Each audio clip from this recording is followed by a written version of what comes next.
Bes! Bes! Wait lang, may bago akong chika! Sabik na bulong ni Paula habang hinatak si Crisel papasok ng pantry. Kakabukas pa lang ng opisina mula sa maagang Lunes blues. Pero heto na si Paula at parang energy drink na hindi nauubusan ng charge. Hindi ba pwedeng mamaya na, kakalagin ko pa lang sa system? Sagot ni Crisel habang nagsusubo ng pandesal. Emergency to girl, life-changing, as in pang teleserye level. Bulong ni Paula habang nagmamasid kung may ibang tao sa pantry. Wala naman at safe. Okay, ano na naman yan? Tanong ni Crisel, kunwaring walang gana pero halatang interesado din. Hala ka, hindi mo ba nabalitaan? Si Mr. Chairman yung si Mr. Davilla, as in the founder ng kumpanya natin. Dead na daw, as in final exit. Namilog ang mga mata ni Crisel. What? Kailan pa? Last weekend daw, cardiac arrest sabi ng HR tapos guess what? May papalit syempre. Yes, bes! The Lendon Davilla ang papalit bilang CEO. Sabay parang may sumabog na confetti sa boses ni Paula. Yung anak niya? Tanong ni Crisel habang umiinom ng kape. Yun na nga girl, yung heir ng Davilla Group of Companies, the only son, fresh from New York, MBA from Columbia, and get this super hot daw. Like, kilig to the bones level of hotness. Umiling si Crisel at gumisi. Teka, nakikita mo na ba agad ang future mo sa kanya? Huy, hindi lang ako no, yung buong third floor nga, nagkakandara pa na makita siya in person eh. Sabi ni Ate Mara sa admin, dumating na raw siya kanina madaling araw pero naka-private elevator, hindi pa nagpapakita sa employees. Mysterious, di ba? Crisel rolled her eyes. Kung gusto niya magtrabaho ng tahimik, hayaan natin siya. Excuse me, hindi pwedeng hayaan yun. CEO natin yun. Dapat welcoming tayo. At kung kasing gwapo nga siya na sinasabi nila, hello, motivation! Tigilan mo nga ako, Paula. Alam mo namang choosy ako sa lalaki, no? Choosy ka kasi hindi mo pa siya nakikita. Pag nakita mo yung jawline niya, I swear, magkakaroon ka ng change of heart. Napailing na lang si Crisel. Hindi siya yung tipong madaling maapektuhan ng ganitong klaseng chismis. Wala siyang pakialam kung si Lendon Davilla pa ang next CEO. Basta maayos ang trabaho at hindi siya abala sa schedule niya ay ayos lang. Seriously, Crisel, this is big. Imagine mo, magiging boss natin yung taong may sariling yate, sariling jet, and possibly own abs made in heaven. Tumigil ka na nga dyan, baka may girlfriend na yan, baka makarating pa no? Matabang sagot ni Crisel. No? As in never pang naling sa kahit sinong babae. Super private. Pero may nagsabi sa IT na super bait daw nung college pa. Chismis lang din naman yan. Hindi no, ito ang chismis na gusto kong patunayan. At kung magpapakita na siya mamaya sa General Assembly, girl, make sure maganda ka. Hindi umimik si Crisel, pero sa loob-loob niya ay may kumislot. Curious siya, pero ayaw niyang ipahalata. Hanggang sa oras na ng lunch break. Kahit sa init ang tanghaliang yon, ay nagdesisyon si Crisel na lumabas ng opisina para mag-lunch. Hindi dahil gutom siya, kundi dahil may kailangan siyang kunin na laundry sa kabilang kanto. At gusto rin niyang makalayo kahit saglit sa toxic na atmosphere ng opisina. Ang sunod-sunod na emails, deadlines at ang boss niyang tila may regla araw-araw ay sapat ng dahilan para sa kanya na huminga. Bitbit ang payong at sling bag ay nagmadali siya naglakad sa sidewalk. Ngunit hindi pa siya nakakalayo nang mapansin niyang may lalaking nakatayo sa mismong daanan at nakaharang sa sidewalk habang may kausap sa telepono. Matangkad ito, naka-gray na polo shirt at dark jeans. Mukha rin tong mabango kahit pa hindi niya naaamoy. May aura kasi ng lalaking hindi basta-basta, hindi ito gumagalaw at hindi rin umiiwas. Come on man, that's not a deal. Narinig ni Crisel na sabi ng lalaki sa American accent habang seryoso ang ekspresyon. Crisel cleared her throat. 1, 2, 3 segundo ay hindi pa rin siya pinapansin. Excuse me, sabi niya, sabay iwas pero hindi pa rin sapat ang espasyo para makadaan. Hindi siya pinansin, inirapan niya ang lalaki. Kung gusto mong maging poste, doon ka sa kanto, wag sa daan ng tao. Bulong niya pero sapat ang lakas para marinig. Hindi pa rin kumibo ang lalaki. Sa halip ay tumalikod dito ng bahagya at biglang lumingon sa kanya. Saktong pagputol ng tawag. Mula sa malapitan ay doon lang napansin ni Crisel ang buo nitong anyo. Mapupungay na mata, matangos na ilong, magaspang na panga at parang sinadyang kumislot ang mga ugat sa braso nito na tila nananadya sa manibis na tela ng kanyang polo. Biglang huminto ang mundo ni Crisel. Nawala ang ingay ng kalsada, ang init ng araw at pati ang amoy ng exhaust sa paligid. Para siyang tinamaan ng electric fan sa loob ng ref na malamig pero masakit sa dibdib. Napakatagal ng tingin niya.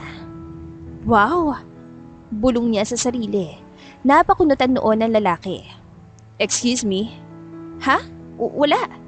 Sabay kibit ng balikat ni Crisel. Sinapat siya ng lalaki mula ulo hanggang paa ng hindi bastos, pero parang may pagtataka. Kung tititig ka, make it quick. Wala akong bayad dyan. Natigilan si Crisel. Excuse me, hindi ka ang tipo kung tinititigan, oh. Talaga? Akala ko kasi may problema ang leg mo sa pagkakatingin mo kanina. Sarkastikong sagot ng lalaki habang naglakad palayo. Ang yabang! Bulong ni Crisel sa sarili pero hindi niya maiwasang mapalingon pa rin habang papalayo ito. Lalo na nang nakita niyang bumagay pa ang lakad dito sa buong arrogant package ng pagkatao niya. Ang kapal? Pero Diyos ko, ang gwapo! Bulong niya habang tinatabunan ng ngiti sa sarili. Hindi niya alam ang pangalan ng lalaking yon. Hindi niya rin alam kung bakit bigla siyang natulala. Pero isa lang ang nasa isip ni Crisel. Sana ay makita niya muli ang lalaki. Lumipas sa maghapon at tumunog ang bell ng digital clock sa dingding. Tanda ng pagtatapos ang regular na office hours sa kumpanyang Davila Group of Companies. Pero imbes na uwian ang mga empleyado, lahat ay unti-unting nagtipon sa main hall para sa isang espesyal na anunsyo. May bulungan, may kaba at may konting kilig sa hangin. Dahil sa pagkawala ng dating CEO na si Don Leandro Davila, lahat ay nag-aabang kung sino ang susunod na hahawak ng kapangyarihan. Ang iba'y excited at ang iba'y takot. Si Crisel sa kabilang banda ay pagod at gutom. Gusto na niyang umuwi, kumain ng tuyo't itlog at matulog habang nakababad ang paa sa palanggana. Pero hindi siya pwedeng hindi dumalo, lalo't bahagi siya ng admin team. Ano kayang itsura ng bagong CEO, no? May nagsabing foreign trained daw, masungit, bawal daw late kahit isang minuto. Usisa ni Paula. Baka matanda na naman. Kung sinong hindi nagtatrabaho, yun ang madalas sa matataas ang posisyon. Sabay irap ni Crisel. Tahimik siyang ngumiti, pero may namuong ini sa dibdib. Naaalala niya ang lalaking nakasalubong niya sa kalsada kanina. Yung mayabang na walang manners at kung magsalita, akala mo binayaran para insultuhin siya. Pero kahit anong inis niya, ay hindi pa rin maalis sa isip niya ang kisig at karisman taglay na lalaking yon. All employees of the Villa Group of Companies, pakisiguro po lahat ay tahimik na. Ang inaantay nating bagong CEO ay nandito na. Announce ng HR head sa podium. Biglang tumahimik ang buong hall. Maging ang paghinga ni Crisel ay parang naging mas magaan sa kaba. Tumunog ang speaker at ilang segundo pa may lumakad papunta sa entablado. Matikas, diretso ang tindig. May suot na itim na blazer na bagamat simple ay tila nilikha para sa kanya. Ang buhok ay neatly combed back at ang presensya niya ay tila pumuno sa buong silid kahit hindi pa siya nagsasalita.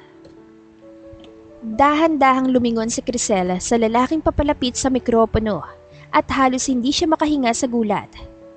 Siya, ani Crisel, ang lalaking kinaiinisan niya kaninang tanghali, ang mayabang, ang aroganteng gwapo at ang lalaking tinawag niyang poste. Napasinghap si Crisel at napakapit sa upuan. Oh my God, siya yun! Bulong niya. Lumapit ang lalaki sa podium, tumingin sa paligid at sinimulang magsalita. Hindi ngiti ang nasa mukha niya, hindi rin galit, kundi isang uri ng lamig na hindi malamig sa katawan, kundi malamig na may bigat, may hinanakit at may bangis. Good afternoon. I am Landon Davila. Panimula niya. Ang tinig ay mababa pero buo. Muling napalunok si Crisel.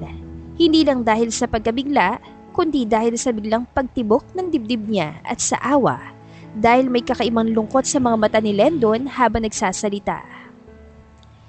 I'm standing here not because I wanted to. I'm standing here because I have to.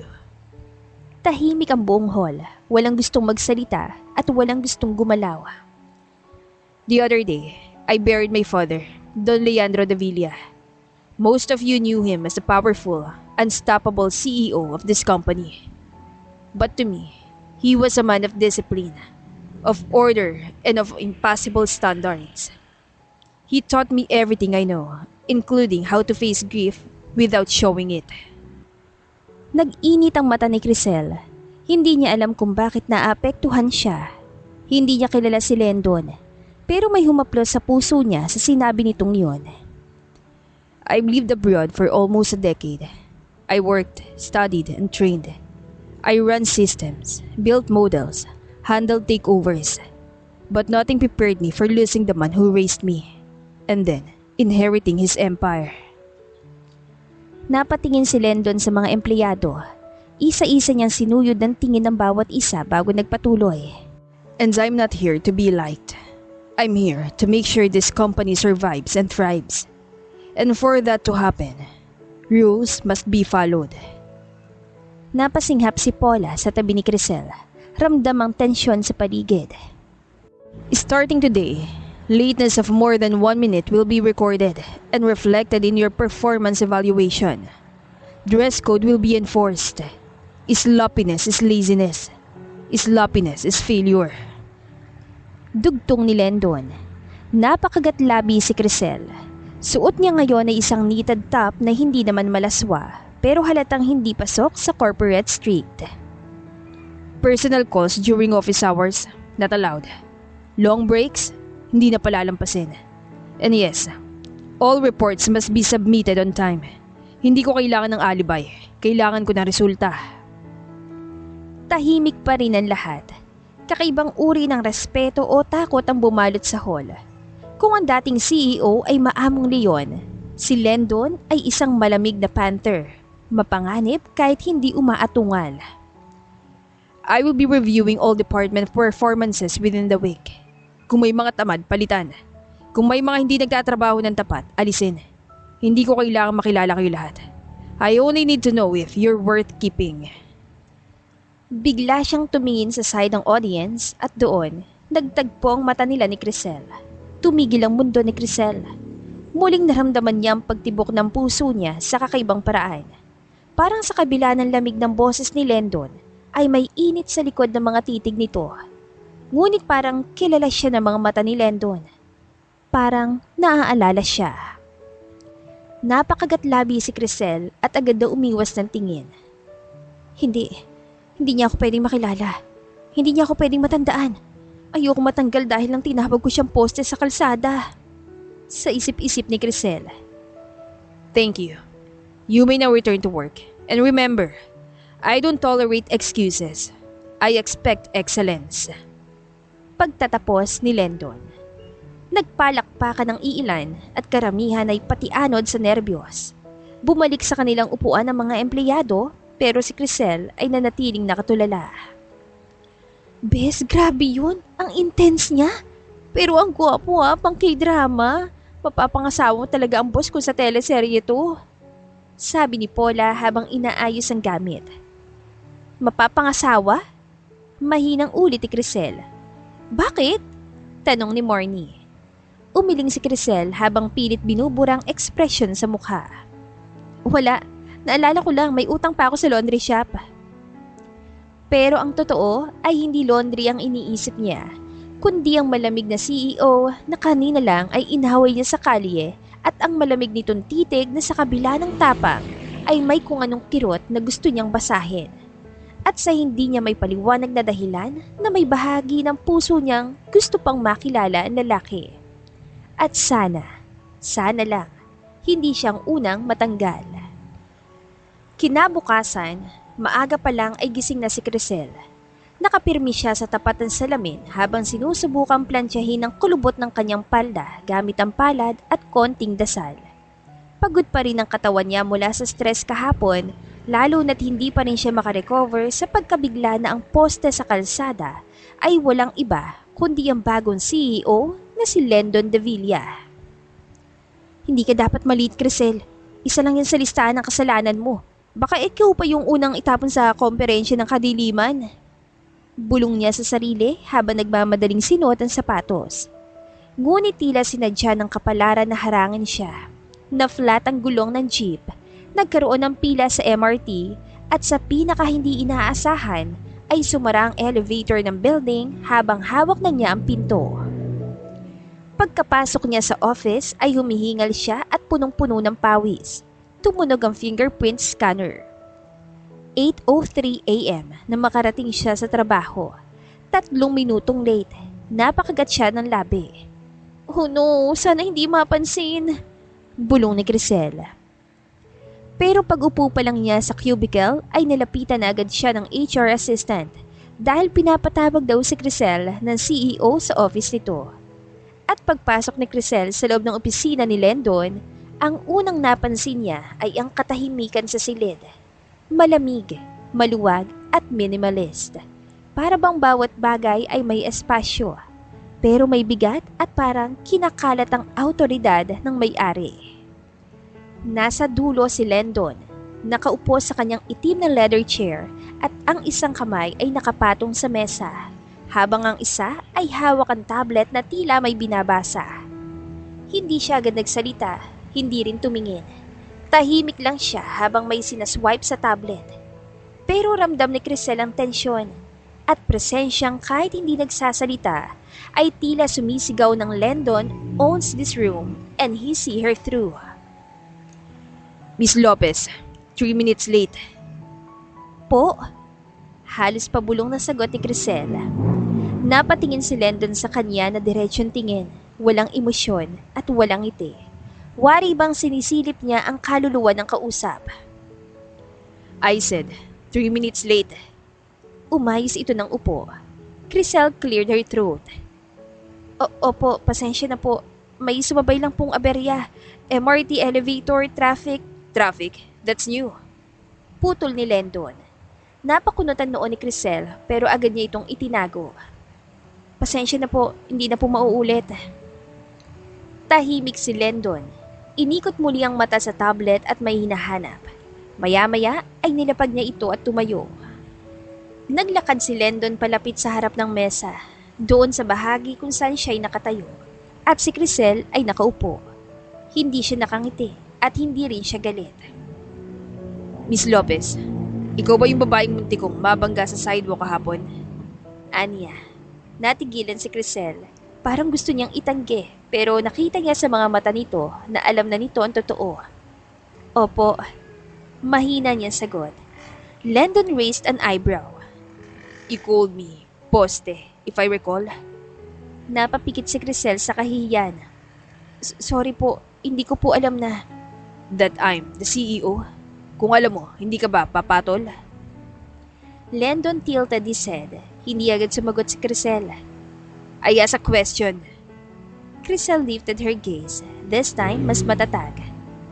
Wala po akong balak makipag-away. Gusto ko lang po magtrabaho ng tahimik. Tahimik si Lendon, pero ang titig ay parang sinisiyasat siya. Tila binabasa kung nagsisinungaling siya o hindi. Hindi mo ako tinignan kanina nung meeting. Pero kanina sa kalsada, titig na titig ka. Dugtong ni Lendon. Napakurap si Crisel.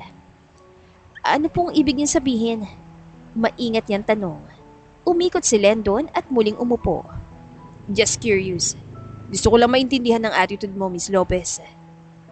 Attitude po? Late ka na nga, pero hindi ka mukhang guilty. Parang napilitan lang magsabi ng sorry. Hindi ka rin makatingnan diretso. Crisel, huwag kang papatol. Crisel, ngumiti ka na lang. Sa isip-isip ni Crisel, ngumiti siya ng pilit. Sorry po talaga. Seryoso po ako. Hindi ko po intensyong malit. At wala po akong attitude. Napangiti ng bahagya si Lendon pero hindi ito masaya. Para bang nakahanap siya ng puzzle na gusto niyang lutasin. I like structure, Miss Lopez. Order, predictability, competence. I hate uncertainty. I hate excuses. And I especially hate disobedience. Ani Lendon. Tumango si Crisel. Malinaw po. Good. Dahil may warning ka na ngayon. Napakagatlabi si Crisel. Hindi niya ugaling malate. Pero ito ang araw na pinili ng universe na ipahamak siya. Tumayo siya, handa nang umalis. Pero bago siya makalakad palabas, Miss Lopez, lumingon siya. Tinitigan siyang muli ni Lendon. This time, mas malamig at mas mapanganib. next time na may gusto kang sabihin sa isang poste, sabihin mo na lang ng diretso. At siguraduhin wala ka sa harap ng kamera ng kumpanya. Kamera? May footage? Bulong ni Crisel sa sarili. Namilog ang mata ni Crisel. Hindi niya alam kung matatawa o matutunaw sa kahihiyan. Go back to work. Try not to break any more rules today. Anang CEO. Galit na bumaba si Crisel ng elevator. Hindi lang sa sarili niya, hindi lang sa mga pangyayari, kundi kay Lendon. Paano siyang napanatiling steady kanina? Hindi ba't gusto niyang singhalan ito? Sabihing hindi siya isang machine na walang personal na problema? Hindi ba't gusto niyang ipagtanggol ang sarili niya? Pero imbis na sumagot, ay nagsorry na lang siya. Kainis? Hindi naman siya Diyos. Kahit CEO siya, wala siyang karapatang kilitisin ng pagkatao ko. Bulong niya sa sarili. Ngunit kahit paulit-ulit niyang sinasabi ito sa utak niya, ay may isang katotohanang ayaw niyang aminin na sa kabila ng inis niya ay may kung anong parte sa puso niyang na-curious. Na baka gusto niyang makilala pa ang misteryosong Lendon. Sa tuwing papasok si Crisel sa opisina ay may dalawang bagay na laman ng isip niya. Una, ang iwasang malate. Pangalawa, ang hindi tumitig kay Lendon de Villa ng matagal sa gitna ng meeting. Pero hindi niya alam kung alin sa dalawa ang mas mahirap gawin. Hindi kasi biro ang ganda ng pagkakagawa sa nilalang na yon. Si Lendon de Villa as CEO ay matalino. May tindig ng isang haring sanay mag-utos at may titig na parang pwedeng magpasuko ng lungsod. Ilang beses nang pinagalitan si Crisel at ilang beses na ring napahiya. Pero kahit anong gawin niya, ay hindi siya makaligtas sa kamandag ng kisig ni Lendon. Crisel, focus! Bulong niya sa sarili habang dumadalo sa isa na namang department-wide meeting. Nasa pinakadulo siya ng conference room, tahimik at halos nakakubli sa mga kaopisina. Pero kahit malayo ay kitang-kita pa rin niya si Lendon sa harap na nakaayos ang buhok, may suot na dark blue suit at abalang-abala sa pagdidiscuss ng quarterly targets. Wala siya sa ulirat. Hindi niya naririnig ang PowerPoint. Hindi niya naririnig ang mga analyst. Ang tanging naririnig niya ay ang mabagal na pagtibok ng kanyang puso habang ini-imagine kung paano kaya ngumiti si Lendon. Kung paano ang boses niya kapag hindi baritono sa galit. Kung paano kaya siya ngumiti sa isang date sa ilalim ng ilaw ng restaurant at hindi ng office ceiling light. Minsan iniisip niya, paano kung hindi sila boss and staff? Paano kung hindi siya ang babaeng laging napapagalitan? Paano kung gusto din siya nito? Miss Crisel Lopez. Parang kidlat ang boses ni Lendon na kumawala mula sa mikropono. Napapitlag si Crisel. Ang buong meeting room ay napalingon sa kanya. Kinabahan siya. Po? Diretsong tingin ang ibinalik ni Lendon. Ikaw ang tinawag ko. Opo. Napansin ni Lendon na may laway sa gilid ng labi niya na agad namang pinunasan ng dalaga. Napahawak din siya sa pisngi niya. Mainit. At tila nilagnat yata siya sa kahihiyan. I ask you a question. Ano sinabi ko? Lendon's voice was cold and controlled. Hindi makapagsalita si Crisel. Wala siyang maalala. Ni isang salita. Tahimik ang buong silid. Kung hindi mo ako pinakikinggan, huwag ka na lamang umupo sa meeting. Mahinang sambit ni Lendon pero ramdam sa bawat salita ang pagkadismaya. Napayuko si Crisel at nanliliit. Sorry po. Tumindig si Lendon at nilingon ng mga staff. Uulitin ko para sa lahat. Hindi to eskwelahan. Hindi tayo pumasok para matulog. Kung di kayo interesado sa direksyon ng kumpanya, may pinto. At kung may bala kayong tumitig lang at mangarap, gawin niyo yun sa bahay. May umubo, may nagpalit ng upo, ang iba'y napailing. Pero si Crisel ay nanahimik.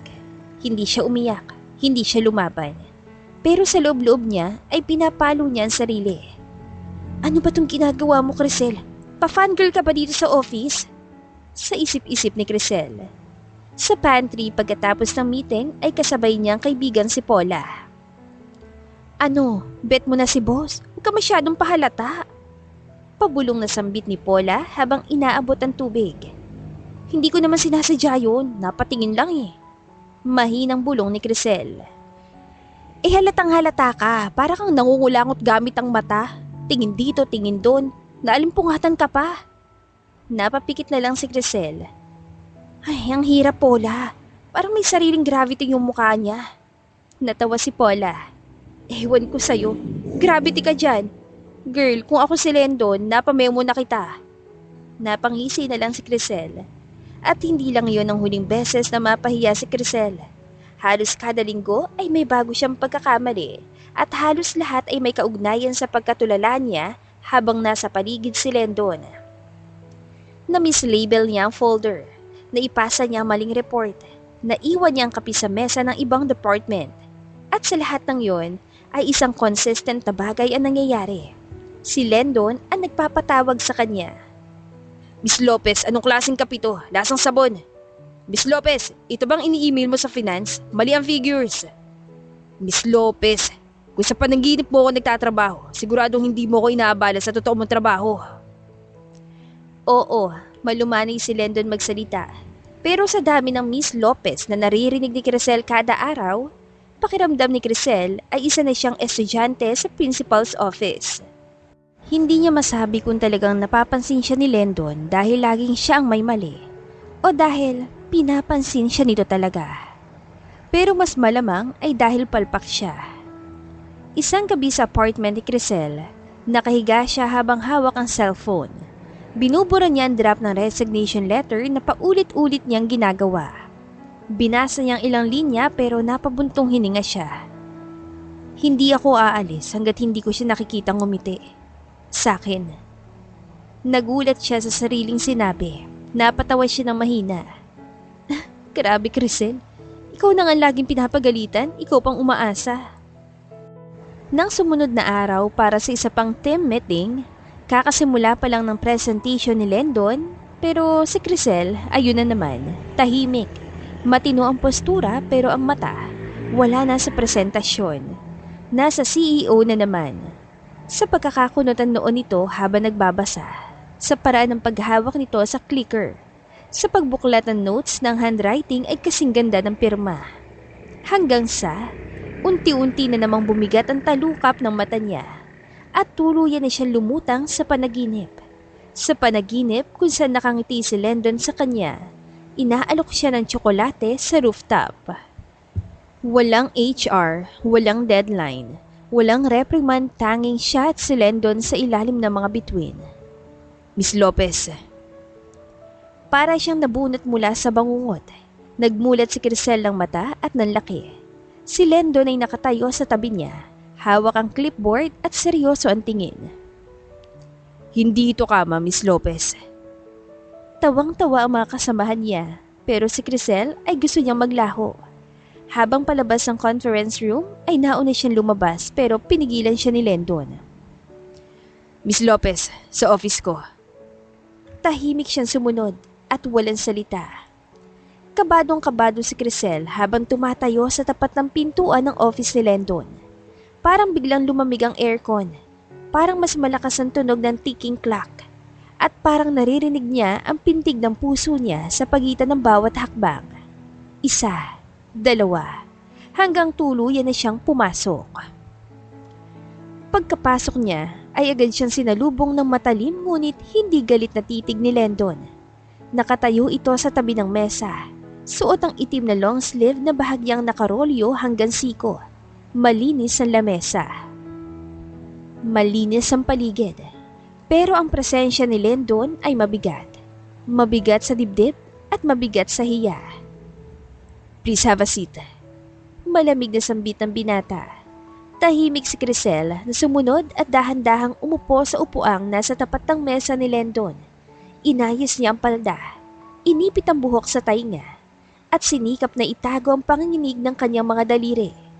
Matagal bago nagsalita si Lendon, tila pinagmasdan muna siya, pinag-aralan, at nang magsalita ito ay hindi na ito galit. Alam mo, Miss Lopez, binalikan kong performance records mo. Napakurap si Crisel. Mahina niyang tugon. Tumango si Lendon. Tinignan kong productivity report mo, yung mga output mo bago pa ako naging CEO. Tahimik si Crisel. At maganda, malinis, maayos, walang sablay. Pagpapatuloy ni Lendon. Napalunok si Crisel. Pero ngayon, halos linggo-linggo kang may pagkakamali. Nawawalang focus mo. Nakakalimot ka ng task. Kulang sa presence. What happened? Diretsong tingin ang ibinigay ng binata. Walang salitang lumabas kay Crisel. Parang natuyuan ng lalamunan niya. Parang nanlilit siya habang nakatitig sa mesa. Nakahalokip-kip na si Lendon. May problema ba sa trabaho? Sa pamilya? Napailing si Crisel. Wala po. May problema ba sa akin? Napatingin si Crisel kay Lendon agad-agad. Ha? Wala po, promise po. Ngunit naputol siya nang mapansin ng binata ang ginagawa ng kamay niya. Sa ilalim ng mesa ay halos hindi namamalayan. Hawak ni Crisel ang kanyang maliit na notebook na kulay pink. May mga heart stickers at makapal na sulat sa gilid. Nagsusulat siya doon nang hindi niya namamalayan. Gawin na niya tuwing nai-stress. Napansin ito ni Lendon. Ano yan? Tanong niya at bahagyang nakakunot ang noo. Wala po. Pilit tinatago ni Crisel ang notebook sa likod niya. Ngunit mabilis ang kilos ni Lendon. Hinablot nito ang maliit na notebook mula sa kamay ng dalaga. Let me see. Sir, please. Pero huli na ang lahat. Nabuksan na ni Lendon ang notebook. At sa unang pahina pa lang ay para siya nabigla. Nandoon ang pangalan ni Lendon. Paulit-ulit, malalaki at makukulay. May mga hearts at may mga doodle. May isang buong pahina na may nakasulat ng Lendon Love Crisel na parang sulat ng high school student na in love. Miss Lopez. Bulong ni Lendon na napataas ang kilay habang nagbabasa pa. Binuksan niya ang mga sumunod na pahina. May sketch ng mukha niya na simpleng lapis lang, pero halatang pinagkaabalahan. May caption pa na I really like you. Sa kabilang pahina ay may listahan ng mga possible scenario. Binasa yun lahat ni Lendon. Lendon accidentally sees me crying. He wipes my tears. We get locked in the elevator. Confession time? Tahimik si Crisel, sobrang tahimik. Gusto na niya mag-teleport palabas ng office. O kaya'y may kidlat na sumagasa sa kanya o magising na lang sa isang masamang panaginip. Pero hindi ito panaginip. Ito ang realidad. At ngayon ay hawak ng boss niya ang mini notebook ng mga pantasya niya tungkol dito. Miss Lopez. Mahinang sabi ni Lendon habang muling tumingin sa dalaga. Sir, sorry po. Please, ibalik niyo na lang po. Pero hindi siya pinansin ni Lendon. Tuloy-tuloy lang ang pagbuklat at pagbabasa. I really like you. I wonder if he likes coffee or tea. Lendon plus Crisel. My ideal first kiss with L. His eyes are so intense. Wow, talagang detalyado. Bulong ni Lendon. Hindi alam ni Crisel kung paano siya uupo, tatayo o lalangoy palabas ng bintana. Sir, sorry po talaga. Wala po akong masamang intensyon. Nahihiya na po ako. Kung gusto niyo po, magre-resign na po ako. Nakakahiya na po ito. Bigla na lang tumayo sa Crisel, hindi na naghihintay pa ng kahit anong utos. Parang sinabugan ng bomba ang dibdib niya sa hiya. Mabilis siyang lumabas ng office na halos hindi makahinga at diretso na sa locker room. Hindi na niya kinaya. Nag-file siya ng undertime at hindi na nagpaalam pa sa mga kaopisina. Ang tanging gusto niya ay makalayo at makatakas mula sa mga matang tila alam na ang sikreto niyang dapat sanay na natili lang sa kanyang pink na notebook. Nang sumunod na araw ay inusisa siya ng kaibigan si Paula kung ano ang nangyari. Mukhang may pinagdadaanan ka talaga, girl. Biro mo kahapon bigla ka nag-undertime. Ani Paula habang pinagmamasdan si Crisel na hindi mapakali sa tapat ng vending machine sa pantry ng kumpanya. Kumunot ang noo ni Crisel at pilit ang ngumiti. Wala to. Wala raw. Mukha kang kabado na parang susugod sa gera. Spill it! Gusto mo, isara ko tong blinds? Mag-aalasay psychiatrist ako, ikaw ang pasyente. O baka gusto mong i-record ko pa para sa teleserye. Napabuntong hininga si Crisel. Hindi siya sanay na maglabas ng nararamdaman, lalo na kung tungkol sa bagay na personal. Pero si Paula ay hindi lang basta ka-opisina. Isa siyang matagal ng kaibigan. Matagal na rin siya nagtitimpi ng emosyon at pakiramdam niya ay oras na para may mapagsabihan. Promise, huwag kang tatawa ha. Panimula niya, hawak ang mainit na paper cup ng kape. Promise, cross my heart and hope to die. Sagot ni Paula habang tinatapon sa basurahan ang kanyang plastic cup at naupo sa harap ni Crisel. Huminga ng malalim si Crisel. Naalala mo ba yung isang araw, lunch break? May kukunin akong laundry kaya lumabas ako. Oo, yun yung day na galit ka sa init. Well, may nakasalubong ako sa kalye, lalaki, suplado. As in grabe. Binunggo ko yata o siya yung bumangga, basta parang nagkabanggaan kami. Nagkatitigan kami saglit. Tapos sinungitan niya ako kasi parang natulala ako sa kanya. Akala ko nga guni-guni lang eh. Ang gwapo kasi, as in ang gwapo. Oh, may palove at first sight ka pala sa kalsada. Gusto ko yan. Sabay kindat ni Paula. Hindi lang yun, tatarayan ko sana kaso hindi ako nakaporma. Tapos fast forward. Nung assembly ng bagong CEO girl, dagdag ni Crisel, ngayon ay tumatawa na ng kaunti habang inaalalang eksenang parang sa pelikula. Girl, what? Bulala si Paula at excited. Siya yung lalaki sa kalye. Si Lendon, si CEO, si bagong boss nating mahigpit at intimidating. Yung pinagpantasyan ko sa sidewalk, siya yung boss natin ngayon. Napanganga si Paula. No freaking way. Yes way. Sagot ni Crisel habang pinipigilan ng sariling tumili. Oh my gosh. Kaya pala parang palaging tulala ka kapag may meeting. Akala ko inaanto ka lang. Kinagat ni Crisel ang labi niya at yumuko. Worse, Paula. May mas malala pa. Ano na naman? Nahuli niya ako kahapon. Nahuli saan? Sa office niya.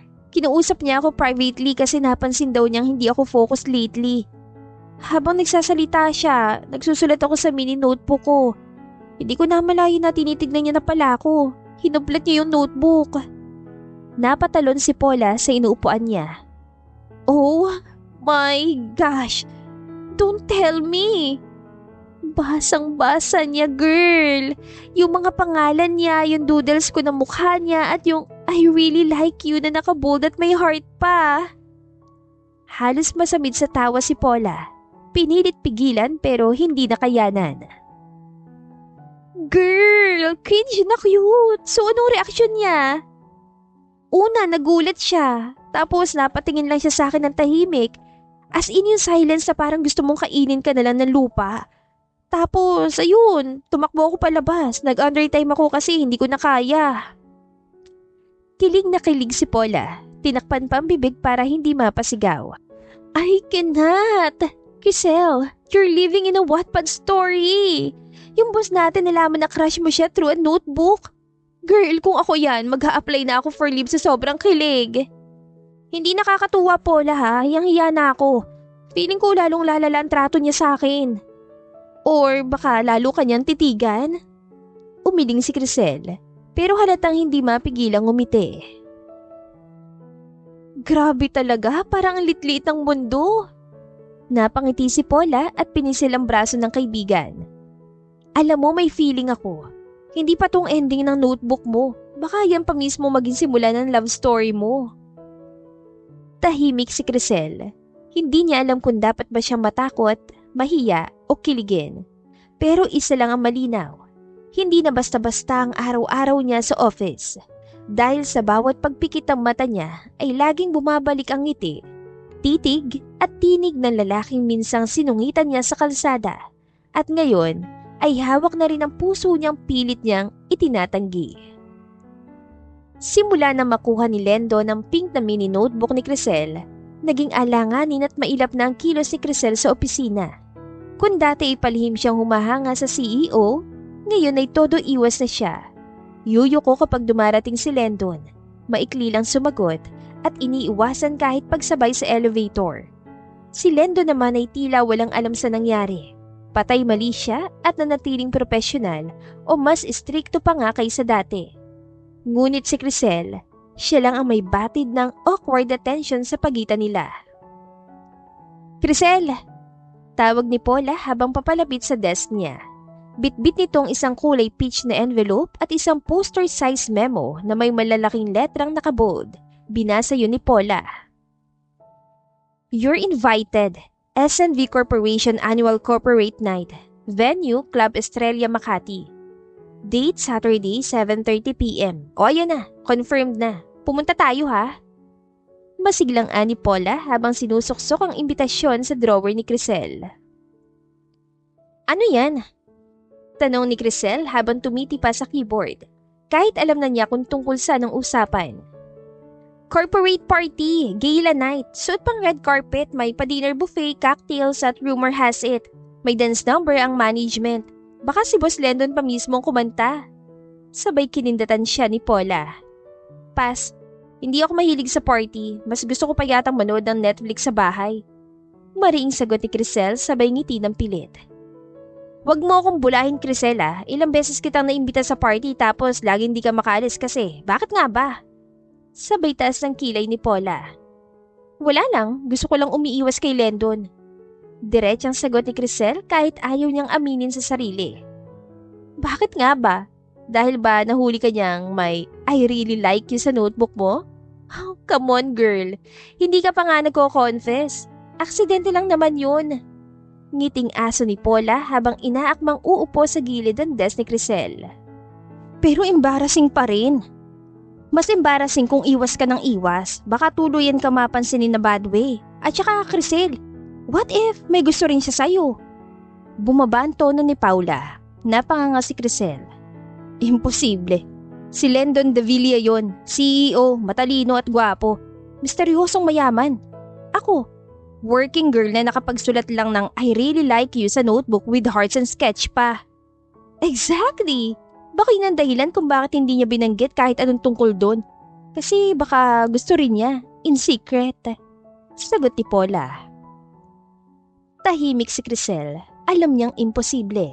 Hindi siya sanay sa mundo ng mga CEO. Lalo na sa klase ni Lendon na may aura ng kapangyarihan at paninindigan. Para bang si Lendon ay isang bituin at siya ay isang mortal na nahuhulog sa sariling pantasya. Kinabukasan, habang nag-aayos ng mga folder sa desk niya, ay muling binalik ni Paula ang usapan. "Sabado na bukas, so tayo ng gown. Sasama ka, right?" "Hindi pa rin ako sigurado." "Crisel, minsan lang to sa isang taon and baka this is the night you need." Binitawan ni Paula ang mga salitang yon at iniwan siya nakatunganga. Totoo nga, minsan lang magbukas ang pagkakataon at kung may isang parte ng sarili niya ang gusto na makawala sa takot, sa kahihiyan at sa pag-iwas, ay ito na siguro ang tamang panahon. Pagka-uwi ni Crisel ay hinarap niya ang closet. Inilabas niya ang lumang navy blue na cocktail dress na minsan niyang sinuot sa isang dibu ng pinsan niya. Sinukat niya ito. Medyo masikip na sa bandang dibdib pero pwede na. Nilingon niya ang sarili sa salamin. "Hindi mo kailangang magmukhang modelo, Crisel. Kailangan mo lang maging ikaw." Bulong niya sa sarili. Ilang minuto pa ay tumunog ang phone niya. Isang message mula kay Paula. "See you tomorrow, 6 p.m. sa tapat ng building. Huwag kang sisipot, i-upload ko sa GC yung notebook mo." Napatawa si Crisel. Okay, I'll go." Sa kauna-unahang pagkakataon matapos ang kahihiyang yon, ay may kakaibang kaba sa dibdib ni Crisel, hindi dahil sa takot, kundi dahil sa posibilidad na baka lang ang gabing yon ay maging simula ng pagbago ng lahat. Dumating ang gabi ng corporate gala sa Club Estrella, isang engranding pagtitipon ng mga empleyado at executive. Kapansin-pansin si Crisel sa kanyang simpleng ngunit eleganting navy blue gown habang nakaalalay sa kaibigan si Paula. Hindi niya alam na lihim siyang pinagmamasdan ni Lendon Davila, ang CEO, na tila nabighani sa kakaibang ganda at presensya niya ng gabing yon. Habang sinusubukang magpakatatag si Crisel, si Lendon naman ay hindi mapakali.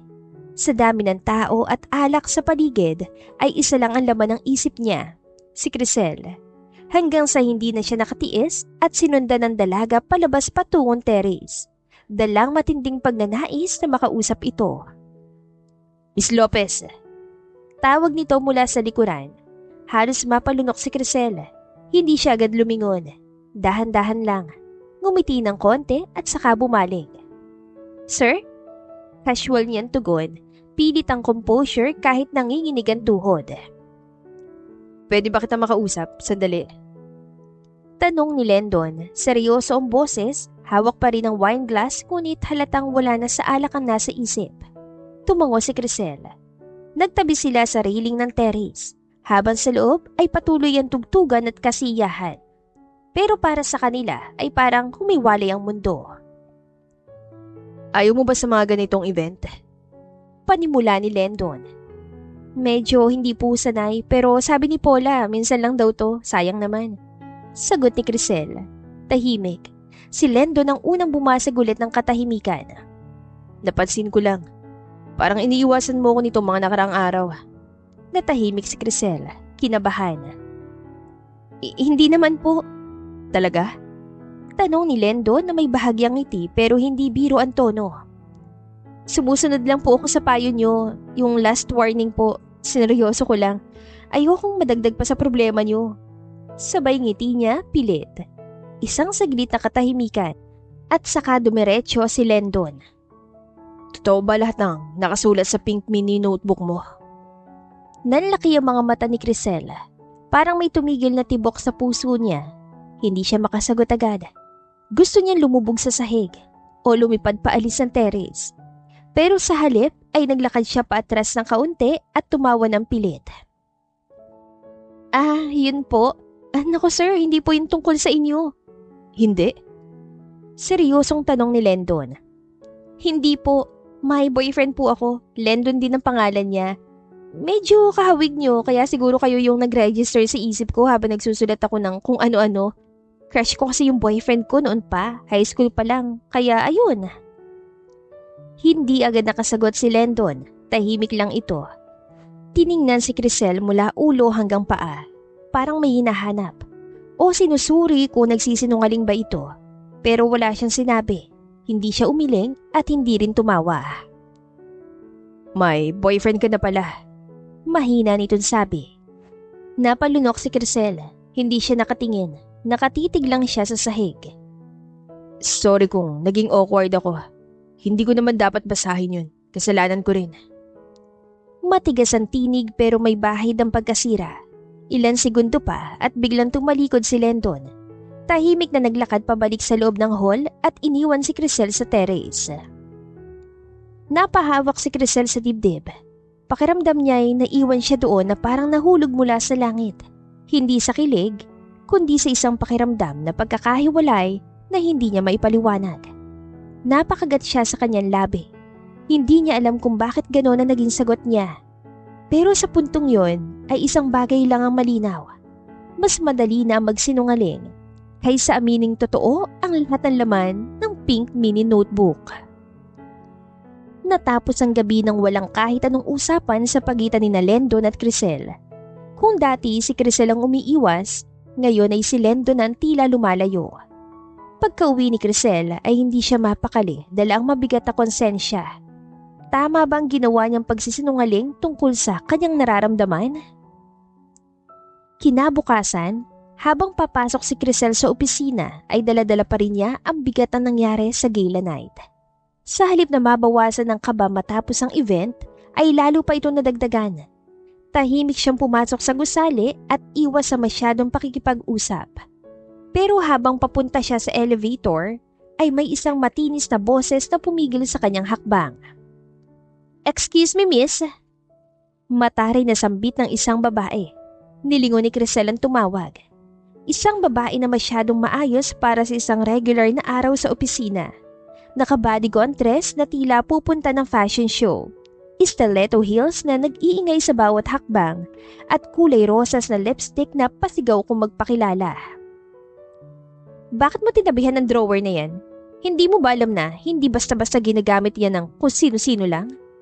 Dagdag pa ng babae sabay irap kay Crisel. Napataas ang kilay ni Crisel. Hindi siya palaaway pero hindi rin siya nagpapaapi.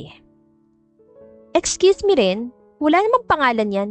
At hindi ko rin alam na may special drawers pala dito sa kumpanya." Matatag niyan sagot. Napangisi ang babae, halatang nasaling ang ego. "Baka kasi hindi ka updated. Ako kasi may access sa mga alam lang na malalapit kay Sir Landon, unlike you." Sabay taas ng kilay. Muntik nang matawa si Crisel. "Ah, ganun ba? Eh di wow." Nagkatinginan sila, parehong hindi nagpatinag. Pero bago pa lumala ang pagtatalo ay may isang pamilyar na boses ang pumagitna sa kanila. "Ano nangyayari dito?" Sabay silang napalingon. Si Landon, nakatayo sa may pintuan, seryoso ang mukha at hawak ang tablet sa kaliwang kamay, habang ang kanan ay nasa bulsa ng kanyang slacks. Naka-white shirt at navy slacks lang ito. Pero gaya ng dati, tila ba laging mas eleganteng tignan kaysa sa kahit sinong lalaki sa paligid. Agad na lumapit ang babae at nagkunwaring naagrabyado. "Sir Landon, nasigawan po kasi ako ni staff kasi po sinita ko siya na ginagamit ang drawer na para sa mga executive."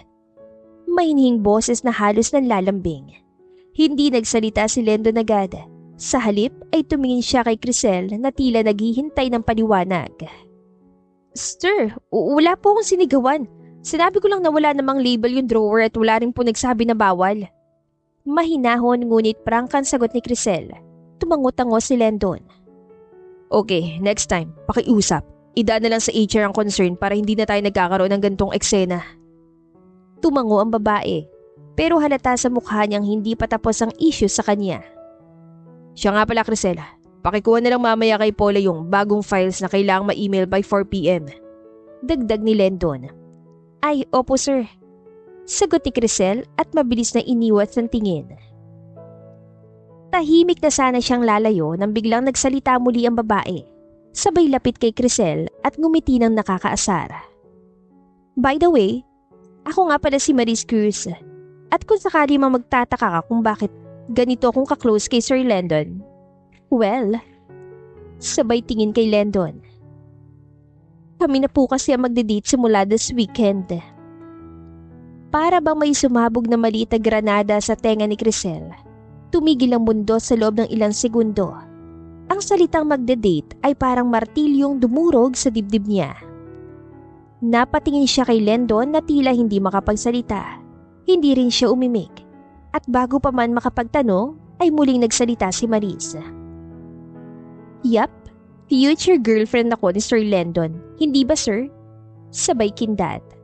Hindi sumagot si Landon, pero hindi rin siya umalis o nagkaila. Sa halip, tinignan niya lang si Crisel.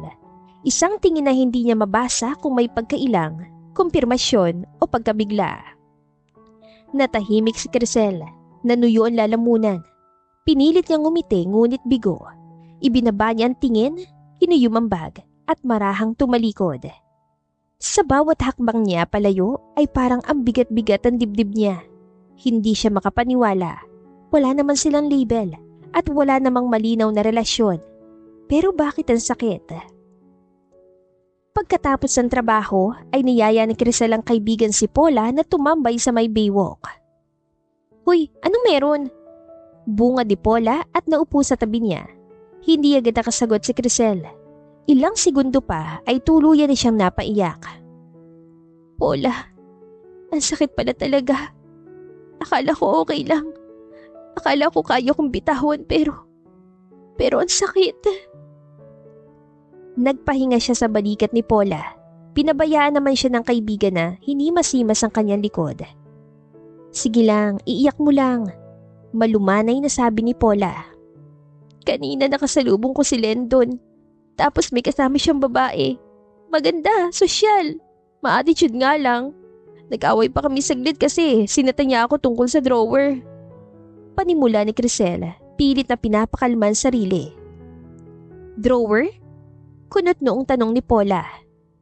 Oo, pero hindi yun ang punto. Biglang dumating si Lendon at inawat kami. Tapos yung babae nagpakilala. Maris Cruz daw ang pangalan niya. At ang sabi niya, future girlfriend daw siya ni Lendon kasi magde-date na raw sila. Napamura si Paula sa gulat. What? Seryoso? Sa harap mo mismo niya sinabi yun? Tumango si Crisel. At si Lendon, hindi ba lang nag-react, hindi ba lang nagkaila? Tahimik si Paula saglit. Tinitigan niya si Crisel tapos umiling. Teka lang.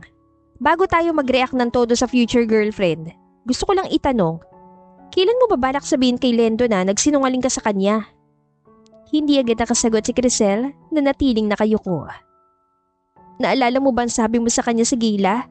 Yung may boyfriend ka na at yung laman ng pink notebook mo para sa ibang Lendon lang? Tanong ni Paula. Napakagatlabi si Crisel. Alam kong mali pero natakot ako, Paula. Sobrang nahiya ako. Parang ang cheap ko, sobrang babaw ng pagkakagusto ko. Tapos nakita pa niya yung notebook na akala ko never niya makikita. Napailing si Paula na medyo may tono na ng sermon. Pero Chris, hindi mo kailangang magsinungaling para lang takasan yung kahihiyan. Alam mo bang mas may impact pa yung pagiging totoo mo sana kaysa doon sa notebook? Baka kung sinabi mo lang sa kanya yung totoo, baka iba pang kinalabasan. Pero ayoko nang masaktan. Sagot ni Crisel na halos pabulong. Anong ginagawa mo ngayon ha? Hindi ka nga nagka-pride sa harap niya nung gila pero ngayon mas masakit pa yung iniinda mo kasi nagsinungaling ka. And now he thinks you're taken. Wala siyang karapatang magtanong, maghabol o umasa. Tahimik na tumulo ang luha ni Crisel. Tama si Paula. At ramdam niya ito hanggang sa kaibuturan ng kanyang puso. Sobrang complicated na kasi, Paula. Akala ko paunti-unti ko na nakakalimutan. Pero simula nung nakita niya yung notebook, parang mas naging totoo lahat. Tapos nakita pa kami sa party. Tapos yun, may future girlfriend na siya. Alam mo, hindi ako naniniwala sa sinabi ng babaeng yun eh. Kung talagang may future sila ni Lendon, hindi na niya kailangan sabihin pa yun sa'yo sa harap mismo ni Lendon. Parang nagmamarka ng teritoryo. Ani Paula. Pero Paula, hindi ba insulto na yun para sa akin? Ang lakas ng loob niya sabihin sa harap ko na parang walang karapatan ng isang katulad ko sa kahit anong attachment kay Lendon. Hoy Crisel, tigilan mo nga yan line na katulad ko, walang level ang pagmamahal. At kung totoo man ang nararamdaman mo kay Lendon, huwag mo hayaan na pagtakpan to ng pride at kasinungalingan. Biglang seryoso ang tono ni Paula. Napatingin si Crisel kay Paula. Tapat at diretsong tingin ng isang kaibigang alamang totoo mong halaga. Ang tanong lang, Chris, kaya mo pa bang habulin ng totoo o papayag ka na lang na masaktan sa isang pagkukunwari? Hindi sumagot si Crisel. Tinignan lang niya ang dagat sa harap nila. Sa bawat paghampas ng alon sa breakwater ay para bang sinasampal ang puso niya ng katotohanan. Siguro, kailangan ko muna ng lakas ng loob. Kasi hindi ko rin alam kung may natitira pa akong karapatang magsabi sa kanya ng totoo eh. Mahina niyang sabi. Hindi mo kailangan ng karapatang yun, Chris. Ang kailangan mo lang katapangan. Kasi minsan ang isang sorry o I lied because I liked you, sapat na yun para baguhin ang ihip ng hangin. Pinag-isipan ng husto ni Crisel kung aamin na ba niya kay Lendon ng totoo na wala siyang boyfriend. At ang laman ng pink notebook ay patungkol talaga sa nararamdaman niya para dito. Ngunit laging walang tamang tiyempo. Madalas ay wala si Lendon sa office o abala sa mga meetings. At kapag nasa opisina naman ito, ay laging nasa paligid si Maris na parang sinadyang bantayan ang bawat kilos nito. Hanggang sa isang araw, sa kalagitnaan ng pagsasaayos ng mga papeles, ay hindi sinasadyang mapasama sa hawak niyang folder ang isang itim na leather notebook, ang personal work journal ni Lendon. Agad niya sanang ibabalik nang hindi binubuksan, ngunit natigilan siya nang mapansin ng isang pahina kung saan nakasulat ang pangalan niya. Nabasa niya ang maikling note. Crisel, observant. Tahimik pero palagi na riyan. Hindi ko alam kung bakit pero gusto ko siya. Mula pa nung una. Napatigil si Crisel, nanlamig ang kamay. Hindi niya alam kung matatawa siya o maiiyak. Kinabukasan ay nagasing si Crisel na tila ba may bahagyang sigla sa puso. Buong gabi siyang hindi nakatulog, hawak-hawak ang notebook ni Lendon na lihim niyang binalik sa mesa nito matapos basahin ng mga personal na tala. Hindi pa rin siya makapaniwala sa nabasa niya na gusto rin pala siya ng binatang CEO mula pa nung una. Parang panaginip. Parang isang linya lang sa kwento ng isang romantic drama na paborito niyang panoorin sa gabi. Siguro ito na ang tamang oras. Bulong niya sa sarili habang inaayos ang sarili papasok sa trabaho. Sa wakas, naisip niyang handa na siyang harapin si Lendon. Handa na siyang aminin ang totoo. Kahit pakabado siya sa magiging reaksyon nito, basta gusto niyang sabihin. Gusto niyang marinig ito mula sa kanya. Pagkarating sa office ay agad siyang nilapitan ni Paula. Crisel, pinatawag ka ni Sir Lendon. Pumunta ka raw sa opisina niya, urgent daw. Baka ito na yun. Bulong nito sabay ngiti at kindat. Napalunok si Crisel. Biglang kinabahan. Parang bumilis ang tibok ng puso niya at naglabas siya ng isang malalim na hininga. Ay, okay. Tipid niyang sagot at saka siya tumayo. Nagayos muna siya ng konti bago dumiretso sa elevator. Habang papalapit siya sa office ni Lendon, ay hindi niya maiwasang mag-isip. Kung ano kaya ang sasabihin ni Lendon? Aaminin na ba niya agad o magpaparinig lang muna? Ikinuyom ni Crisel ang kanyang mga palad upang pigilan ng tensyon na unti-unting bumabalot sa kanya. Pagbukas ng pinto ay agad siyang sinalubong na malamig na boses ni Maris. Crisel, maupo ka. Mataray na utos nito habang nakaupo sa guest chair ng opisina ni Lendon na kasulukuyang wala sa loob. Napakunot noo si Crisel. Si Sir Lendon po. Wala siya. Ako na lang kakausap sa'yo on his behalf. Dumagundong ang kaba sa dibdib ni Crisel. Kung bakit si Maris at bakit hindi si Lendon mismo. Effective next week, ililipat ka sa Tagaytay branch.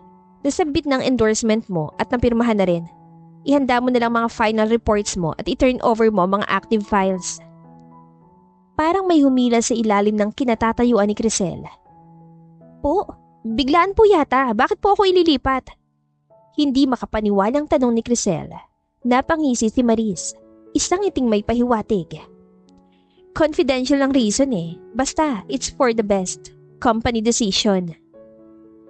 Hindi mapigilan ni Crisel ang sumabog na damdamin. Gusto ko pong makausap si Sir Lendon. Alam ko pong hindi siya ganitong klase ng boss. Hindi siya unfair. Mariin yan sabi. Tumayo si Maris. Lumapit kay Crisel. At tumayo sa harap niya na parang sinasadya siyang tapatan. Sorry, pero hindi niya gusto na makausap ka pa. Gusto niya nang matapos agad to. I suggest you cooperate. Natigilan si Crisel. Ayaw na niya ako makausap. Paulit-ulit na umaalingaw-ngaw sa utak niya sinabi ni Maris. Parang isang suntok sa sikmura. Para siyang sinampal sa harap ng maraming tao kahit silang dalawa lang ang nasa loob ng opisina. Hindi ako naniniwala. Alam kong hindi ganun si Lendon. Mahina niyang sagot na halos pabulong. It's Sir Lendon. At oo, ganun siya kapag hindi na niya kailangan ng isang tao. Mariing pagwawasto ni Maris. Tumingin si Crisel sa paligid.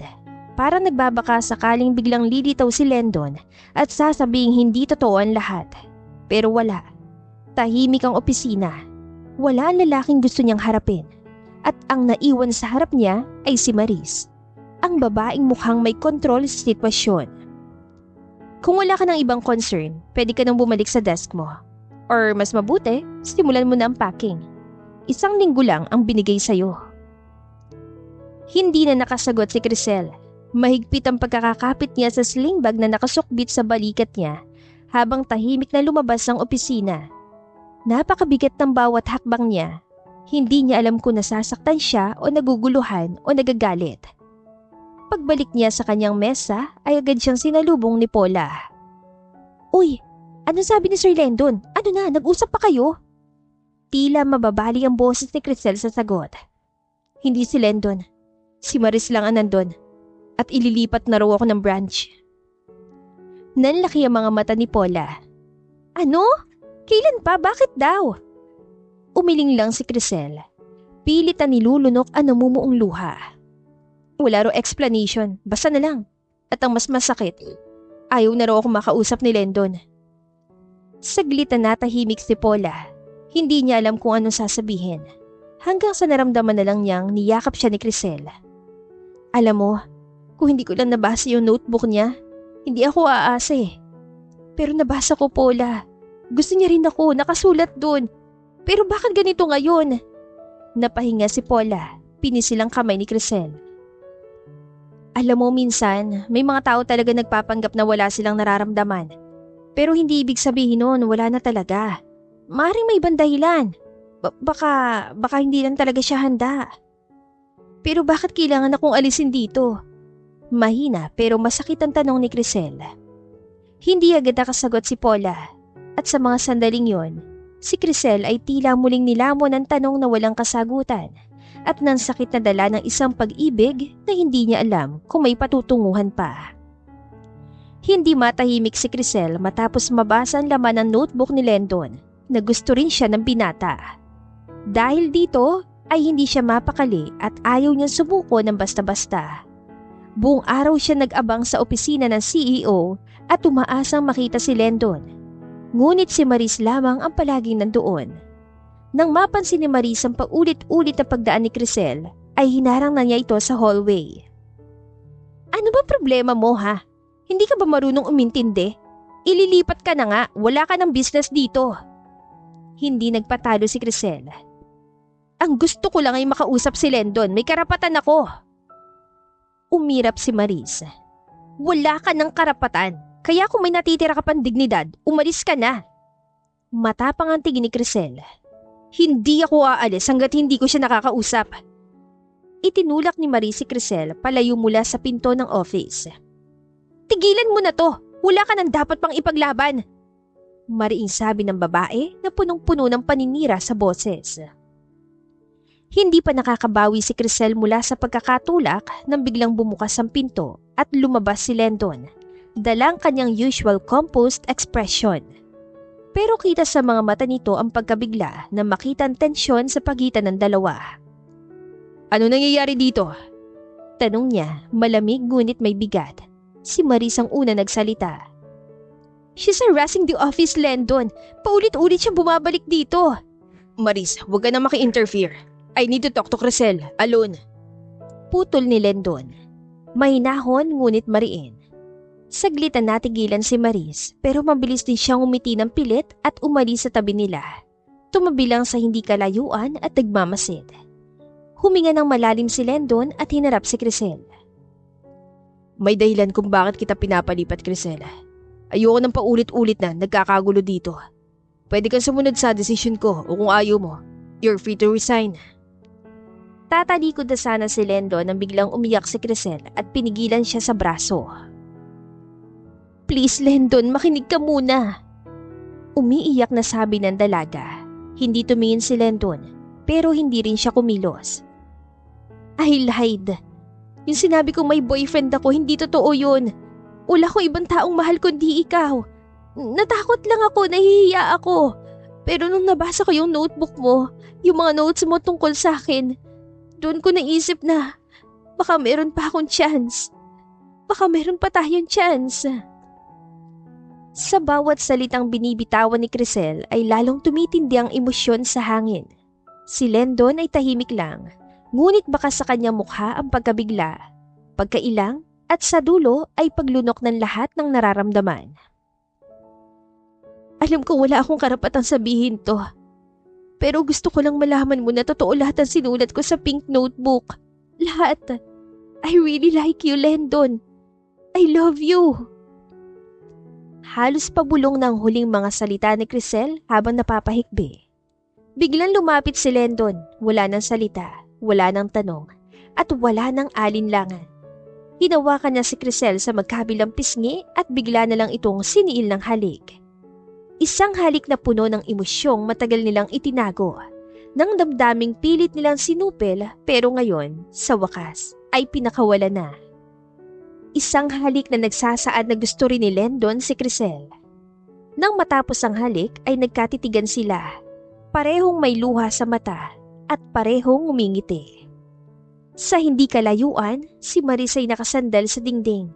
Tahimik ngunit nakangisi. Hindi dahil sa talo siya, kundi dahil sa wakas ay natapos na ang tensyon. Tumalikod na lamang siya at iniwan ang dalawa habang si Crisel at Lendon ay nanatiling nakatitig sa isa't isa. Sa gitna ng hallway na tila naging saksi sa isang simula ng isang bagong yugto ng kanilang kwento. Masayang nagtapos ang kwento ni Lendon at Crisel sa isang tunay at taus-pusong yakap. Wala ng hadlang, wala ng kasinungalingan, at wala ng takot. Sa wakas, ay pinili nilang pakinggan ang tibok ng kanilang mga puso at sa piling ng isa't isa ay natagpuan nila ang tunay na kaligayahan.